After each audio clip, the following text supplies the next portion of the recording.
Good morning. Reed here. Thanks for joining me on this little walkabout at Orchestra Farm before the day begins. Oh, and there's mulberries too, I think. Maybe. We got my daughter coming to work for a bit of the day with me. Always a lovely thing. And as we were driving in today, she's 13 now, so whole other stage of life happening. And hormones are doing all their things and different attitudes are coming forward.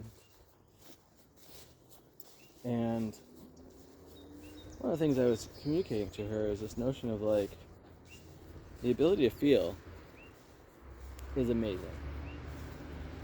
And that's irrespective of feeling good or feeling bad. Like if you're experiencing happiness or exhilaration or adrenaline or sadness or sorrow or whatever other, there's like so many emotions out there and I don't have all their words. They are good to look up. None of them are good or bad. They just are.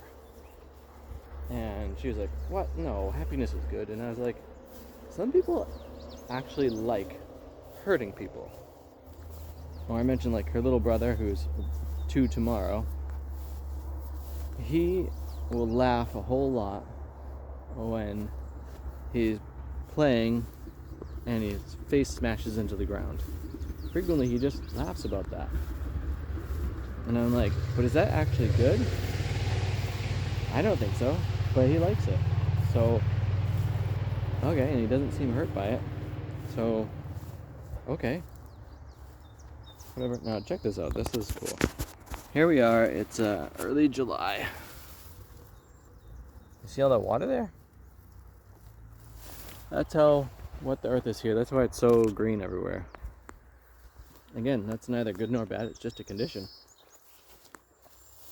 And I know a lot of people judge themselves for how they're feeling. I played a show this past Friday with my band, and afterwards, like the next day or so, my wife was noticing like, oh, Reed is he's a bit down. And her mom was visiting, and her mom has dealt with the art world with a lot. And so she asked her mom like, hey, you see this? She's like, yeah. And her mom said, that's really common for artists, that they are depressed after a show or a premiere or an outing of something. Here we are back at the mulberry tree. Yeah, there's still mulberries. And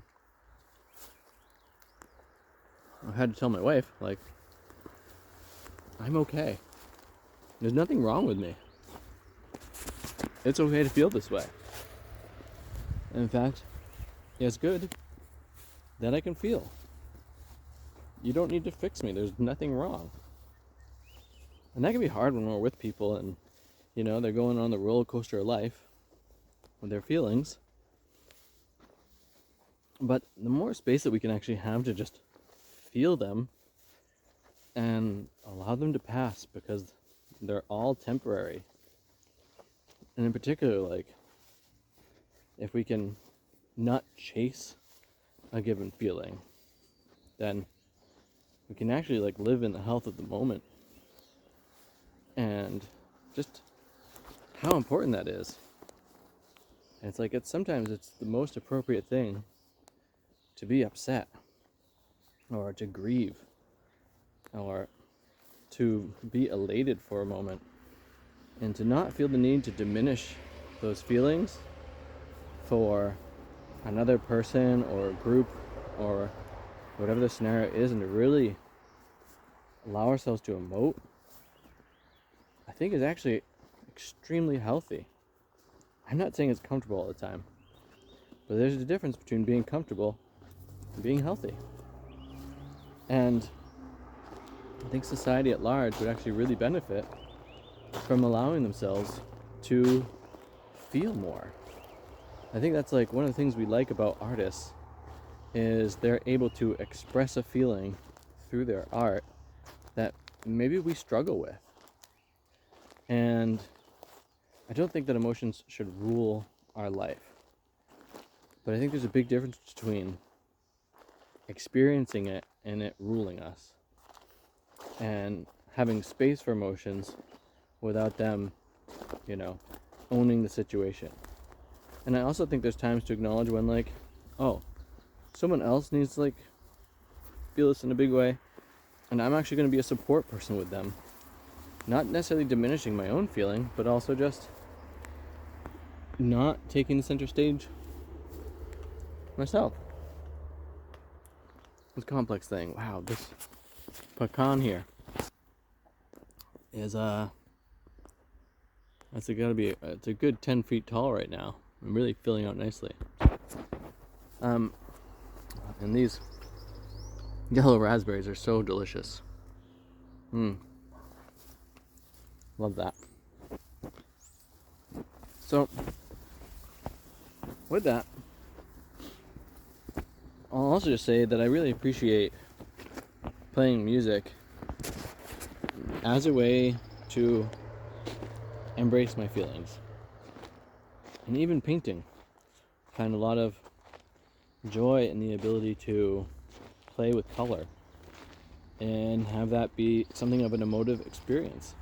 I think there's a lot of healthy ways that we can be with our emotions that are not so taxing on others, that make our life a lot better. Come back to, there's another pecan, it's at least 7 foot tall, that actually make it easier for others to be around us.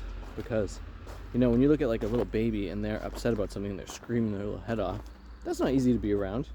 And I can be understanding of that, while at the same time being like, get it together.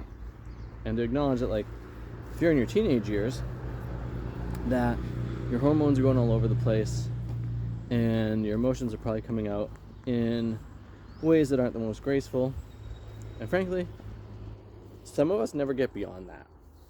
And so the question I have for everyone is, what are the ways that you're able to channel your emotions so that you can really feel them and give them the space that they need in a healthy way? I would love to hear all your comments about that. Thanks so much for watching today. Walking around Orchestra Farm with me. I have links to my music on Bandcamp. It's benningreads.bandcamp.com in the description here. Thanks for checking that out. You can also purchase my book, which I'll put a couple more pictures of some of the writing from that up there in a moment. And thanks for watching. Thanks for subscribing. Thanks for sharing the videos too. Thanks for everyone who's commenting. And I love having those conversations with you. Have too much fun.